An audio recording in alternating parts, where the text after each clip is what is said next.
Detain અમને લોકોને કરી અમને દીધા. અમારા ખેતરમાં તો જવા પણ નથી દેતા. રોકતા હતા જવામાં. તમને મતલબ તમારા ખેતરમાં જવા અમારા માટે- ખુદના ખેતરમાં પણ અમને નથી જવા દેતા. અને કાલ લાઠીચાર્જ પણ કર્યો હતો. હા હા હા. મતલબ એ ડોક્યુમેન્ટ્સ માંગે છે કે લાવો 7 12 8 એવું કે છે? નહીં, અંદર જવા જ નથી દેતા કોઈ પણ રસદ. ઓકે. માગે છે. મતલબ આ તો બહુ આમ એક્સ્ટ્રીમ લેવલ ના કહેવાય કે આ વસ્તુ જો હા. તમારા અહીંયા સ્થાનિક જે નેતાઓ છે, ધારાસભ્ય છે, સાંસદ છે, એ લોકો ક્યારે અહીંયા આવ્યા છે 7 દિવસના આંદોલનમાં?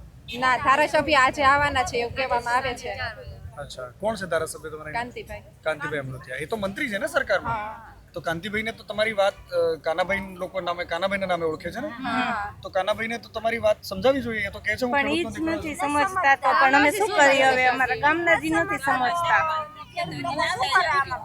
અત્યારે આવે આજે આવે છે આટલા દિવસ થઈ ગયા ને આજે આવે છે નકર એને પહેલા ઊભું રહેવું સૌથી જોઈએ પહેલા આવું. સૌથી પહેલા એને ઊભું રહેવું જોઈએ અને આટલું થઈ ગયું લાઠીચાર્જ થઈ ગયો ને ઈ આજે આવે છે આ